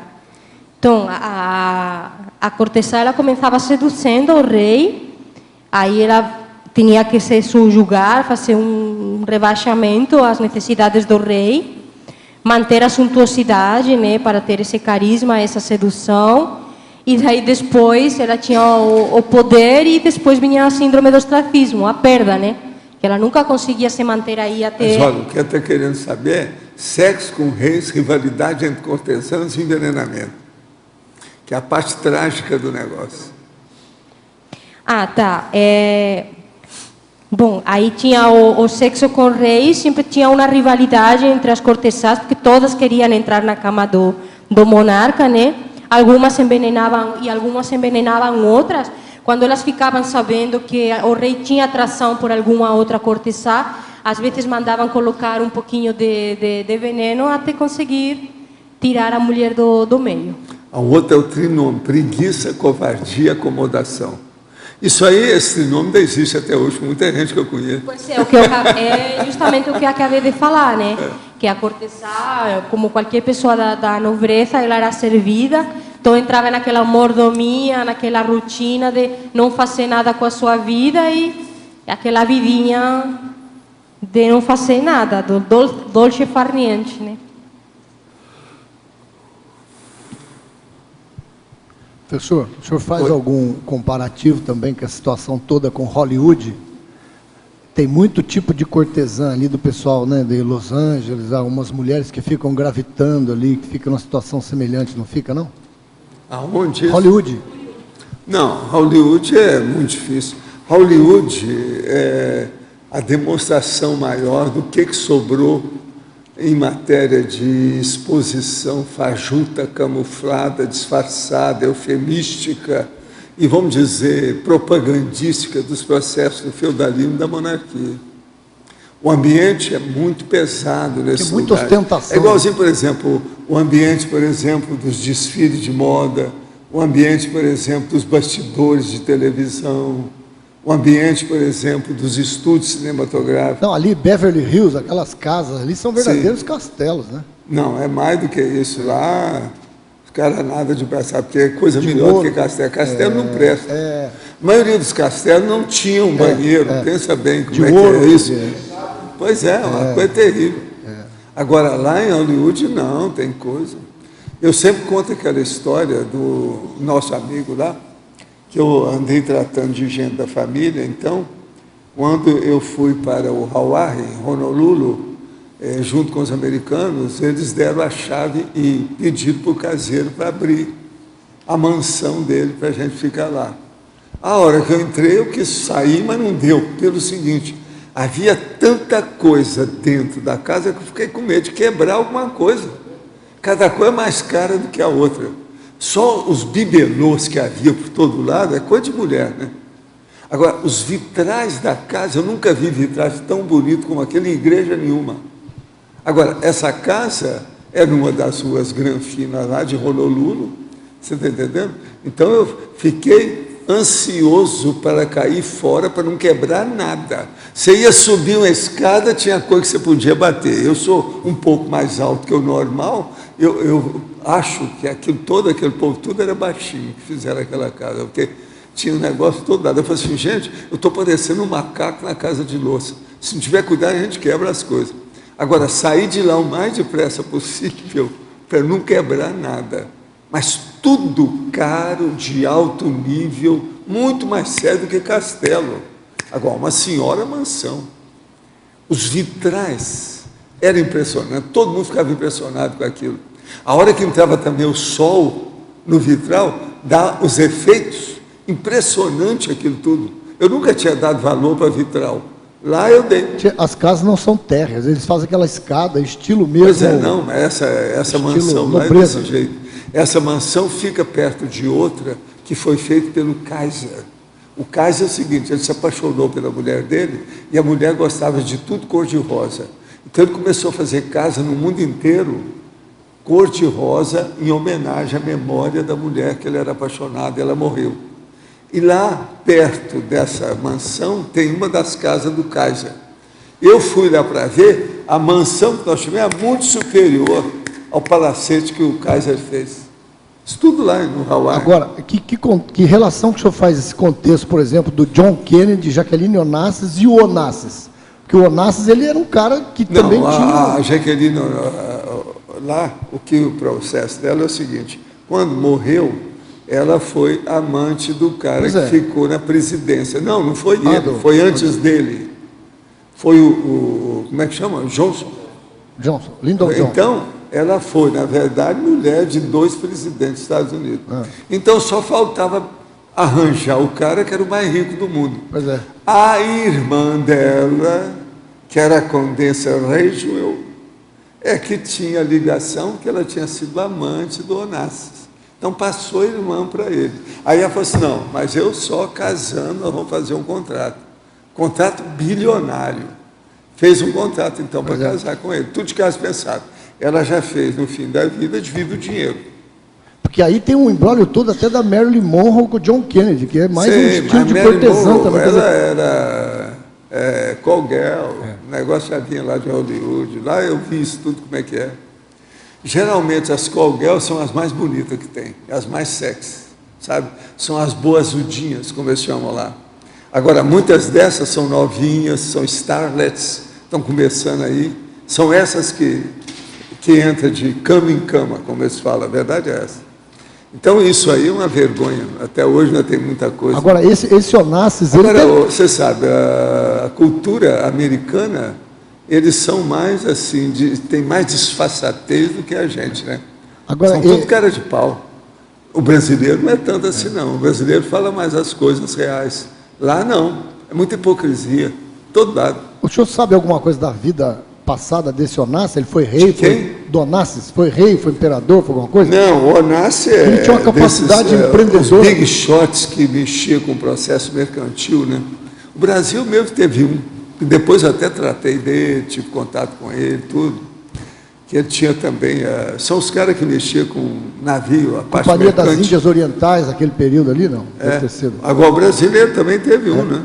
Teve um que eu conheci de perto. Depois ele vendeu tudo que o negócio dele estava dando para trás e foi embora para os Estados Unidos.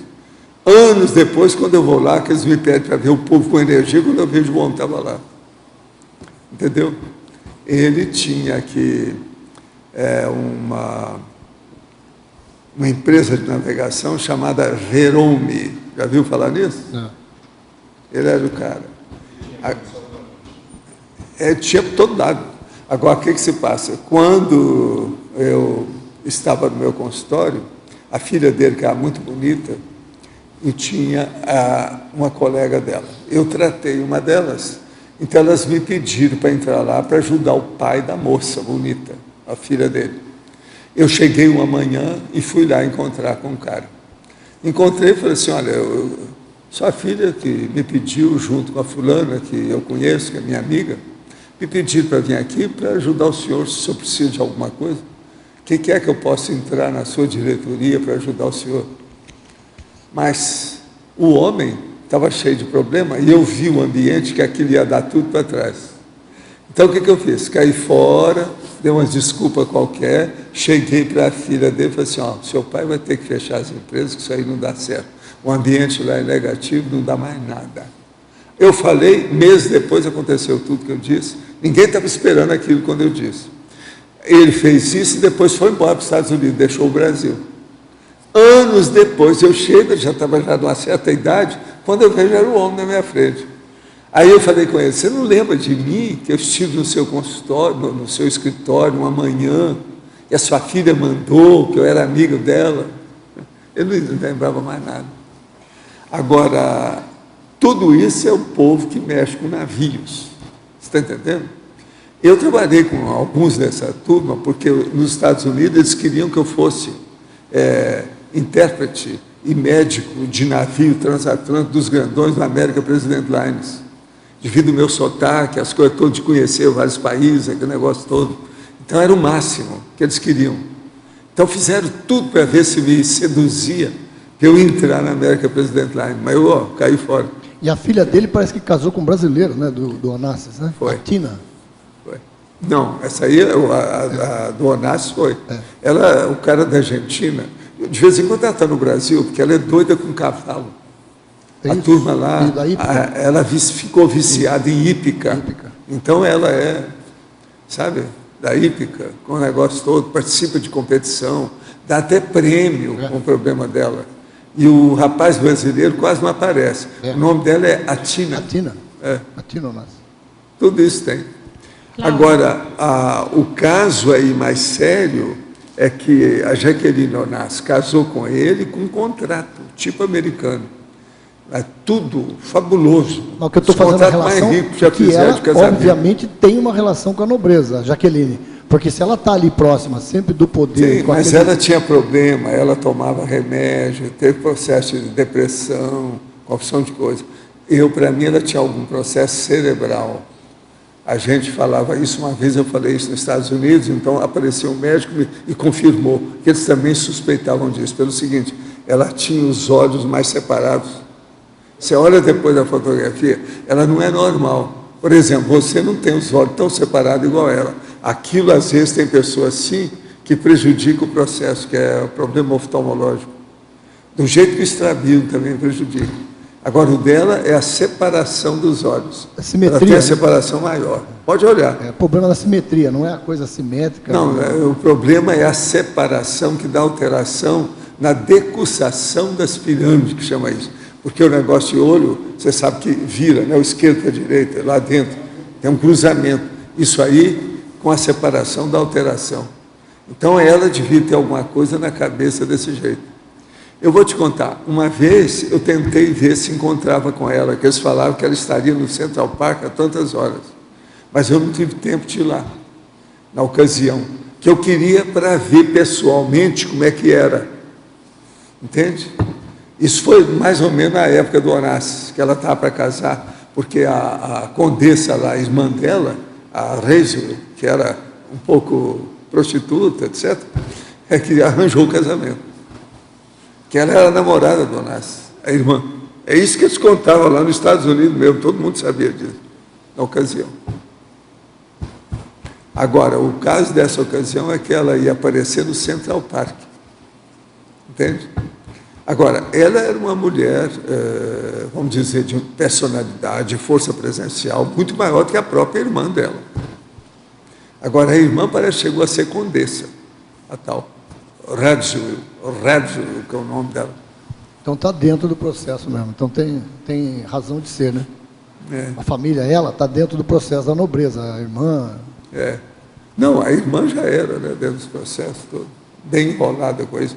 Agora, o que era bom na Jaqueline era a personalidade, a força presencial e, vamos dizer, o problema da finesse francesa dela, porque a base deles é a francesa. Ela tinha uma certa finesse. Os americanos não tem finura nenhuma, não tem finesse nenhuma. Agora, ela não, ela é polida, entendeu o que é? Aquilo ali impressionava todo mundo. A Jaqueline era assim. Agora, nós podemos dizer que no caso da Daiane, foi uma infiltração aquilo ali, não? De quem? Da Lady Di? Foi uma infiltração? Não, a Lady Di era burrinha. Então, mas ela, o processo dela é esse. Eles dizem que o problema dela é por causa da ignorância. O QI dela não era muito alto. Então, mas foi ela por não isso. tinha nada a ver com o príncipe lá não viu que ela era assim, entendeu? Mais fechadinha. Que ela não se enquadrava no contexto, ela sempre estava a revelia, ela sempre estava mas rebelde. o problema todo é que eles acham que o QI dela era baixo. É isso que eles sabem. Agora, tudo indica que aquilo foi feito de propósito. Ela morreu de propósito para acabar com os tititi a respeito do processo da corte. Então, mas pode-se dizer que foi uma infiltração ali ou não? Dela? Tudo indica que foi. Agora, você sabe, tem coisas horríveis nisso tudo, né?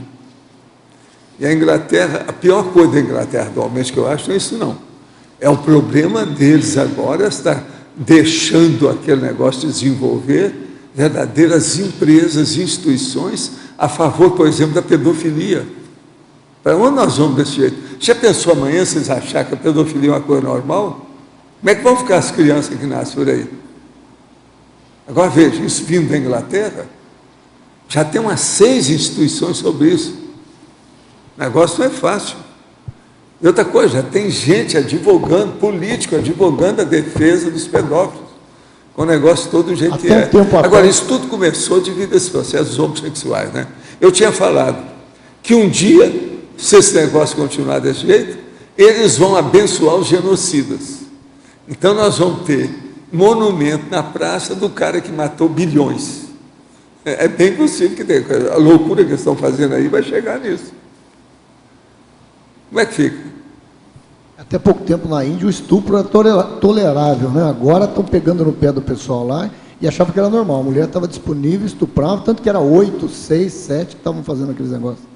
Agora que começou Mas a aparecer. É por isso que fica, depois o Datena aí nos programas dele, fica desesperado, né? Das coisas que ele vê todo dia.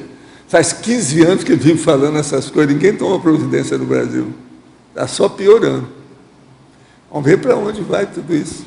Agora, eu escrevi um livro falando, né?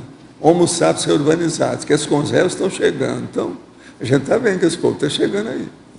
Agora, a Conzel, ela pode vir como vítima e como algoz. Pode vir como cidadão comum e como autoridade. Tudo aparece aí. A hora que mistura isso tudo, dá isso aí que a gente está vendo. Entende? O que agora, que eu acho que está na ponta baratrosférica mais séria, são essas instituições da Inglaterra defendendo os problemas todos de sexo alterado, de tudo quanto é jeito, inclusive a pedofilia.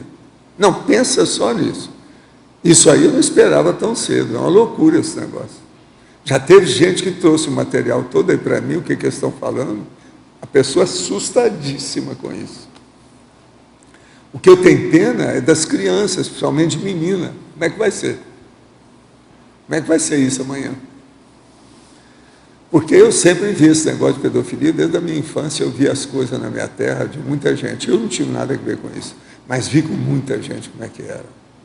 Dentro da pobreza o negócio era violento, mas aquilo era uma invisibilidade, não aparecia, ninguém falava.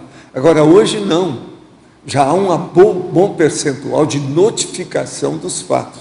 É o que acontece todo dia aí no programa do Datena.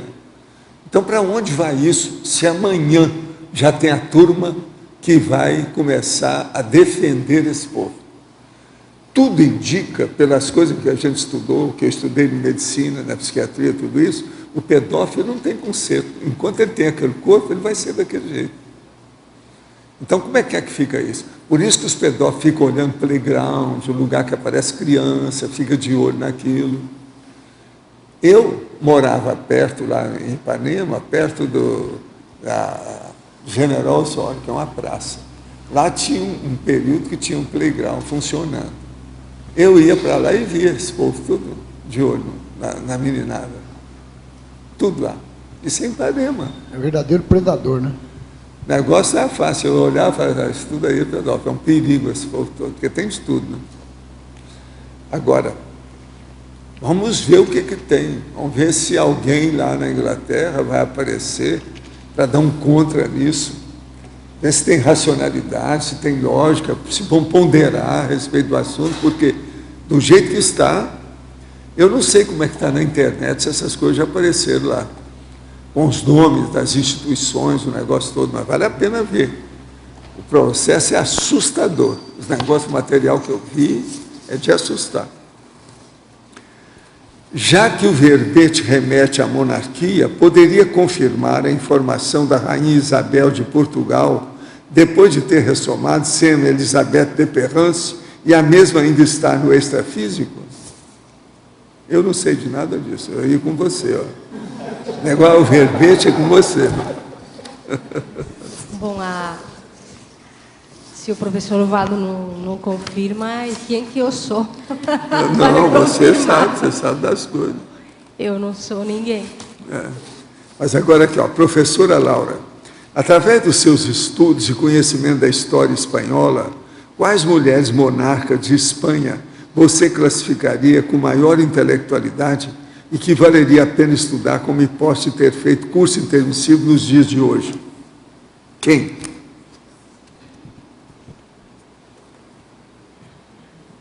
A Joana la Louca era muito intelectualizada, mas a gente sabe que depois foi a personalidade do Chico Xavier, e a gente não sei se ele está em curso intermissivo, professor Valdo, desconosco. Eu também não sei. Desconosco. E assim que eu possa pensar que esteja fazendo curso intermissivo, sinceramente não tem nenhuma. Em Efeitologia, página 2, primeira linha, poderia comentar os efeitos holocármicos das vidas consecutivas dentro da monarquia? Sim. Vidas consecutivas dentro da monarquia seria aquela pessoa que ela ressomou em uma vida na monarquia, dessomou, passou um período intermissivo e a sua próxima ressoma foi também dentro da monarquia. Então, foram vidas consecutivas dentro da monarquia. Isso traz um efeito dentro do holocarma dela, bem dentro desse contexto holocármico, dentro desse grupo monárquico. Então, ela vai ter que fazer, quando ela estivesse mais lúcida para o intermissivo, com o curso intermissivo e tudo mais, vai ter que fazer um resgate extrafísico dentro de um grupo, dentro desse contexto da monarquia, né? Então, no meu caso, por exemplo, o professor Valdo já falou numa tertúlia, abertamente para todo mundo, que eu tive vidas consecutivas dentro da monarquia. Então, vocês veem, eu estou coordenando um curso sobre reciclagem no temperamento monárquico. Isso que seria? Isso é a consequência desses efeitos holocármicos dentro dessas vidas consecutivas, né? Isso é o fato. Então, provavelmente, eu vou ter que resgatar mais consciências intra e extrafísicas de amar para a lucidez, para sair desse temperamento e desse processo dentro da monarquia, porque eu tive mais relações com pessoas, convivi com mais pessoas atrapadas, entre aspas, nesse processo da monarquia. Assim como a pessoa que teve vidas consecutivas dentro do militarismo vai ter os efeitos de ter que trabalhar com um grupo holocármico dentro desse contexto do militarismo, né? Laura, dentro daqui da caracterologia que você fez, sim, quais assim perfis, qual dessas personalidades ou outras que você acha que influenciaram positivamente na monarquia quando ela se inseriu lá? Dentro destas 10 que tem aqui? Ou qualquer uma outra, assim, que você acha que foi positiva, que ajudou de alguma maneira, assim. Positiva seriam aquelas que eram mais intelectualizadas e que fizeram alguma coisa em prol à cultura. Por exemplo, a Madame de Pompadour, ela foi a patrocinadora da primeira enciclopédia francesa, né? Então, isso foi uma coisa que ela fez positiva. A Madame de Montpessan, ela também trouxe o mecenagem das letras e das artes para a corte. Então, elas trabalharam um pouco mais com essa faceta intelectual. E você acha que, por exemplo, alguma delas, que você lembre, ela teve, vamos supor, uma relação com o rei, e o rei, ele era, não sei, ele era um genocida, de uma forma, e ela influenciou positivamente para ele melhorar, para diminuir Tem algumas que crueldade. suavizaram um pouco o temperamento do rei. A Madame de Pompadour foi uma delas, e a Diane de Poitiers também foi outra delas. Suavizaram bastante, fizeram um pouco mais humanos os reis, os monarcas. Sim. Laura, aqui Sim. agora, na trinomiologia, esse trinômio é sexo com reis, realidades, cortesãs e envenenamento. Lembra, uma vez eu falei com você sobre a Lucrécia Borgia, né? A Lucrécia tinha uma técnica de um anel que ela ganhou de um grupo de ciganos, né? Não sei se foi ela ou a mãe, mas era um anel de família. E que através desse anel,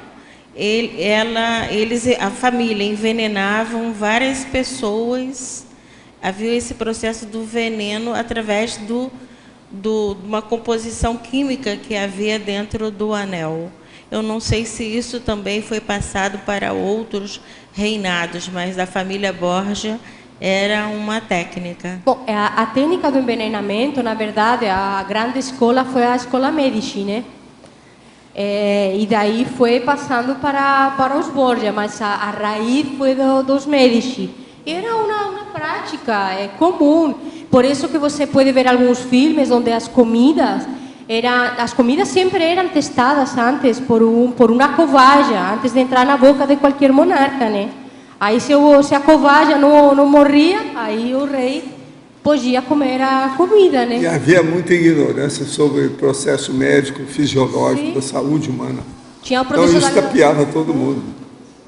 Morrer, ninguém sabia, não tinha diagnóstico adequado, não tinha nada, ninguém sabia de quê. Então tapeava muito, por isso que mataram tanta gente. A monarquia é uma verdadeira multidão de vítimas de envenenamento. A maioria não se sabia. E outra coisa, eles eram tão burros que usavam também o processo com estanho e outras coisas mais, que envenenava a própria pessoa, ela acabava morrendo de envenenamento. Por causa do copo que eles usavam para tomar as coisas. Isso tudo tem na história. Custaram a descobrir isso. Foram séculos de gente morrendo sem parar. Por exemplo, os Medici, só foi descoberto que eles morreram, alguns membros da família Medici, só foi descoberto que eles morreram envenenados depois de fazer uma exumação historiográfica. Eu explico isso no meu verbete, exumação historiográfica. Depois de muitos anos foi feita uma exumação dos cadáveres e só assim que eles descobriram que eles tinham morto envenenados, se não por doença, alguma coisa assim. Mas se demorava em saber isso. Mas era uma técnica muito habitual na corte, pelos Borgia, pelos Medici, pelas próprias cortesãs. Era fácil, uma coisa fácil para eles. Ainda lembrando, né, que a Lucrécia Borgia foi uma das maiores cortesãs também, né, que iniciou esse processo. E ela também foi mecenas, no final da vida dela, ela abriu as portas para os artistas, pintores, né? A maioria delas, como eu já falei, e como coloquei na própria definição, eram intelectualizadas. Isso é uma coisa que cabe ressaltar, mas não podemos falar que é por isso que eram positivas. Eu insisto nisso, né? Professor Valdo, aqui, por favor. No seu verbete, na página 39, em conclusion, eu trouxe para nós a Invexologia, o Laboratório de Auto-Organização. Sei. O que você quer? Então, eu gostaria que o senhor fizesse um link com a necessidade aqui, o senhor fala do Laboratório de Auto-Organização, né, objetivando a ressomatologia, a autoproexologia, e o ciclo multiexistencial.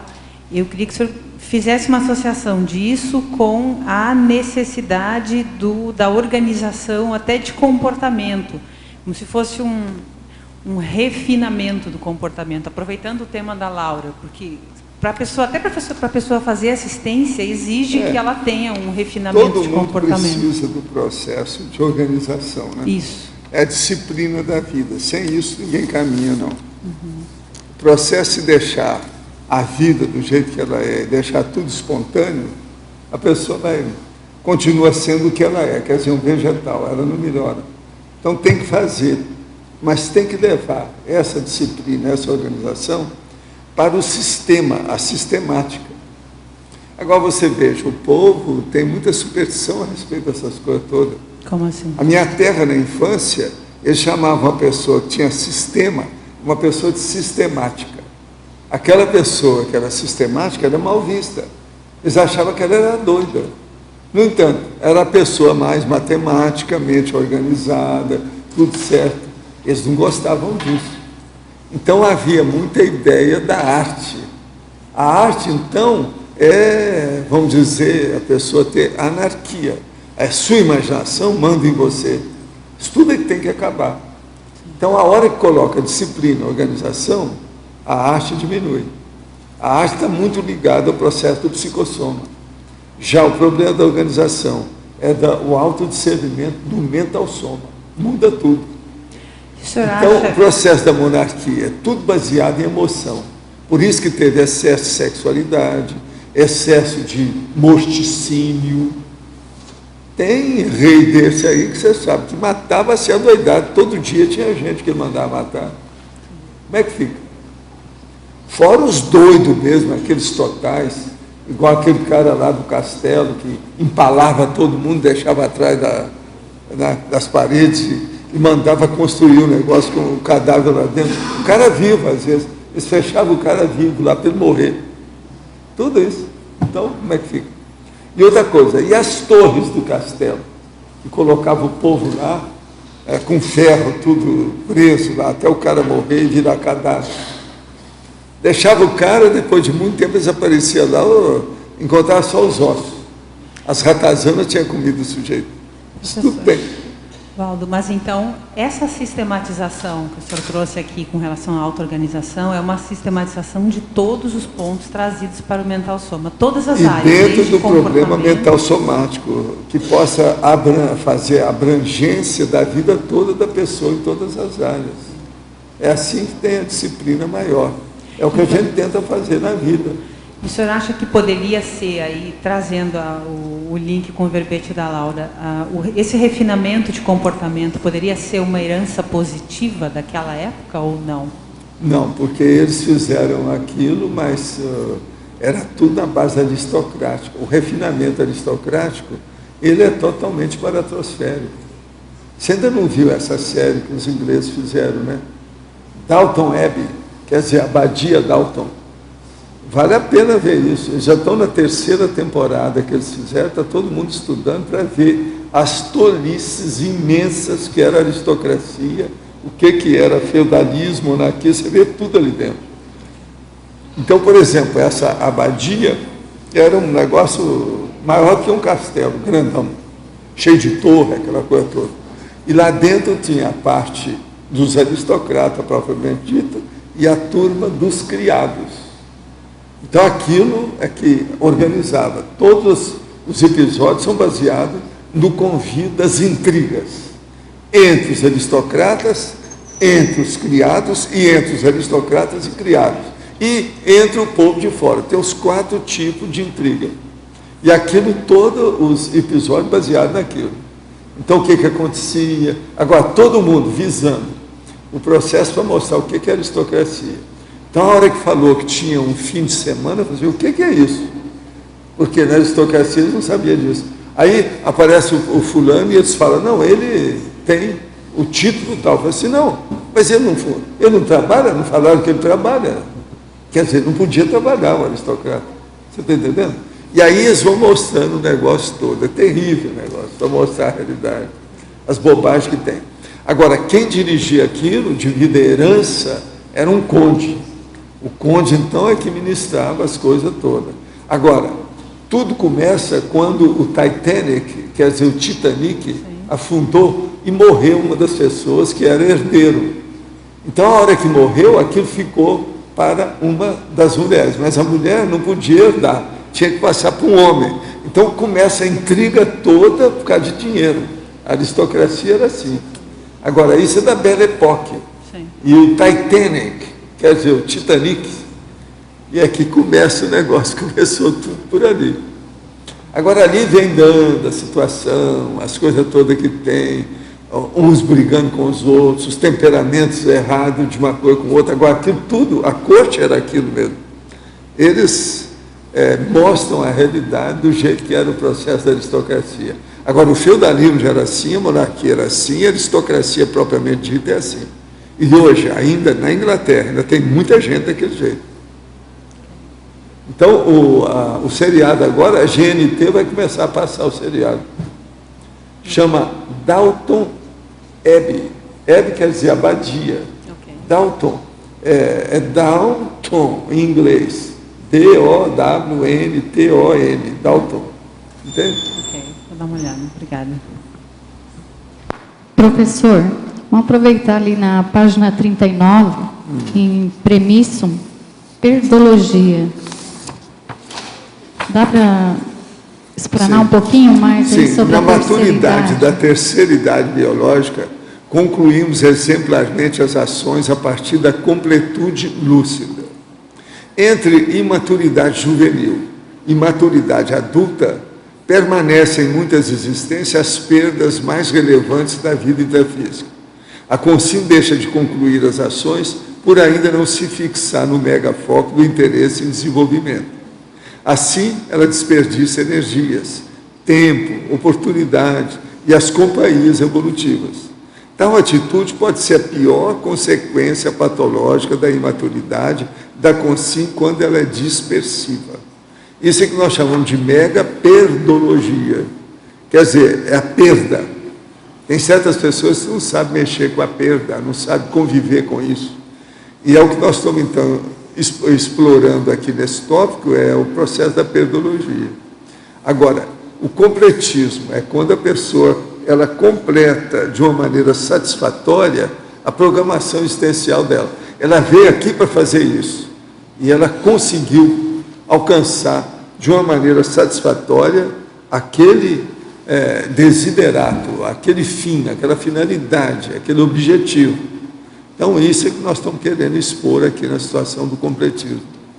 Como assistir uma pessoa na terceira idade, por exemplo, meu pai, que está com 84 anos agora, né? Tá aí você tem que ir devagar, porque às vezes é muito difícil a renovação, depois quando chega na terceira idade. Aos 65 começa a ficar tudo mais difícil. Nessa idade aí é muito difícil. Agora o que você deve fazer é o seguinte, é alertá-lo que ninguém morre, que a vida vai melhorar, para ele ter muita lucidez, ele perdoar tudo que aconteceu na vida dele, não lembrar de ninguém com raiva, nem com ojeriza, nem com ódio, esquecer isso. Isso aí já ajuda muito a ele. Agora, falar para ele, por exemplo, que uma UTI, quando a pessoa vai para uma UTI, que geralmente é na minha idade, assim, a idade dele e tal, que isso aí é um pré-velório. A pessoa vai dar para preparar a vida para ela poder desativar o corpo humano, quer dizer, morrer. Então, isso que é importante saber como é que é, porque às vezes a pessoa ainda tem muita mágoa, ressentimento, melindre dentro dela. Isso é ruim. Então, se você conseguir que eles vão esbater essa situação, diminuir esse processo, já ajuda demais.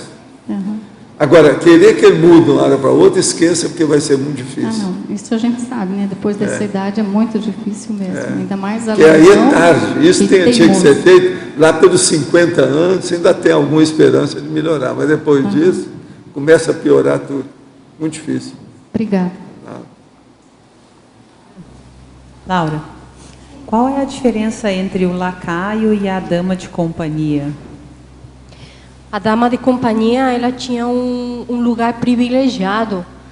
Normalmente, a dama de companhia, ela já tinha um título nobiliário, ela já procedia de uma família com título. Senão, ela não era dama de companhia. Ela já tinha que ter algum conde, algum duque na família, algum título nobiliário, e ela tinha que ser intelectualizada. Ela tinha que tocar algum instrumento musical, tinha que falar idiomas, línguas. E o lacaio, existiam lacaias ou eram mais homens? Eram lacaios, né? Eu nunca escutei falar de lacaia. É mais lacaio, né? Não, lacaio, aio, valete. criado, todos são os nomes, sabe, as mesmas coisas. As diferenças de função são pequenas, a maioria disso.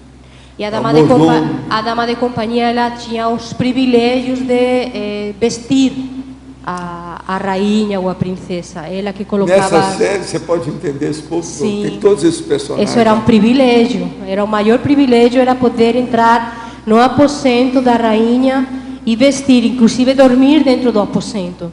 Elas dormiam no chão algumas vezes, dormiam no chão, num colchão, ou às vezes com uma coberta, perto da rainha, e isso era o maior dos privilégios, né?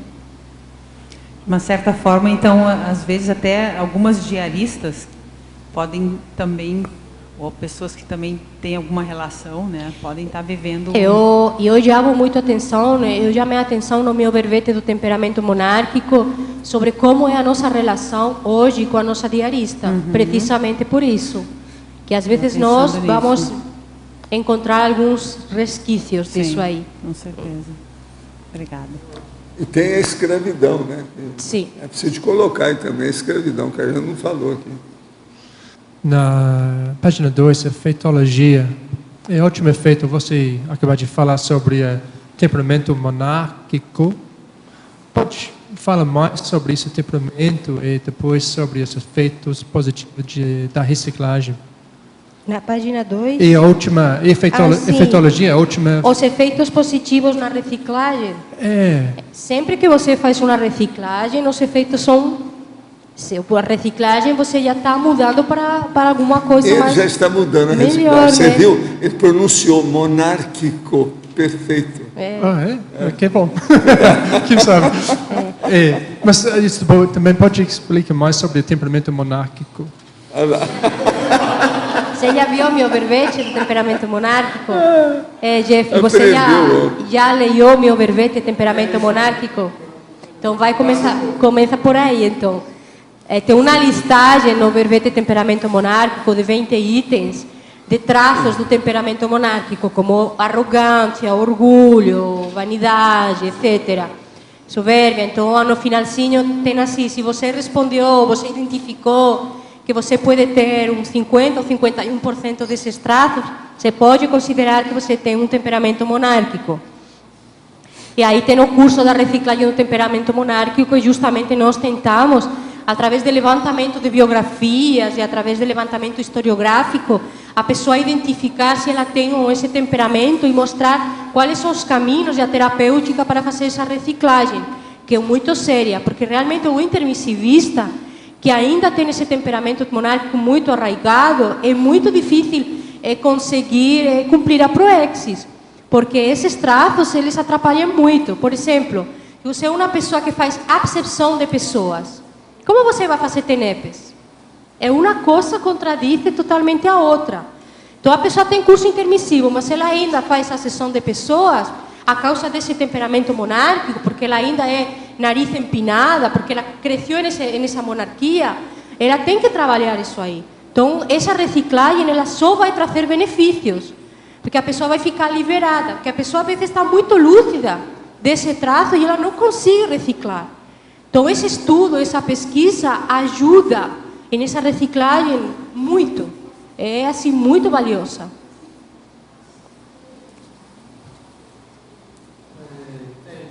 A terceira linha tem mais um efeito. Efeitos negativos da sociedade cortesa sobre o povo. Terceira linha de efeitologia. Os efeitos negativos. Os efeitos negativos da sociedade cortesã sobre o povo. Isso. Então, o povo, que era aqueles que não tinham direitos, né, que tinham que pagar os impostos, que tinham que trabalhar para a corte, eles sofriam com todos esses processos que a monarquia tinha e que prejudicavam, né, porque o povo trabalhava para eles, pagava impostos, mantinha esse status que eles tinham e não tinha nada em troca, né? Moriam de fome, não tinham nada, né? Então não tinha uma coisa. Hoje em dia nós temos uma classe média, mas não existia. Era nem que no feudalismo, praticamente. Você não tinha opção de crescer em nada. Você dessomava do mesmo jeito que você tinha nascido. Então era muita escravidão, era muita subjugação, muita tortura, não era uma coisa equitativa. Agora, Laura, nós esperamos então mais outra série de verbetes da sua parte, tá certo? Ô, Stephanie, vê o que você ajuda, tá? Ela vem em frente. Os nossos comerciais, por favor. Obrigada. As pontuações da tertúlia de hoje foram 45 assinaturas no livro de presença, 23 perguntas presenciais e 13 perguntas respondidas online. Hoje temos 3 recados. Rose, 10 anos de dinâmicas parapsíquicas, Marisabel, bolsões holopensênicos, Alcira, definição da especialidade. Para comemorar a primeira década das dinâmicas parapsíquicas, o CAEC está oferecendo cortesia em todas as dinâmicas nessa semana. Então, a partir de hoje até domingo, quem quiser conhecer ou quem quiser passar por alguma experiência de parapsiquismo grupal, procure a recepção do CAEC, né, que as vagas vão estar sendo limitadas de acordo com a capacidade do salão lá das dinâmicas. Então, ajudem aí a divulgar os amigos, o máximo de pessoas possíveis, né, para poder aproveitar essa oportunidade. Obrigada. Boa tarde a todos.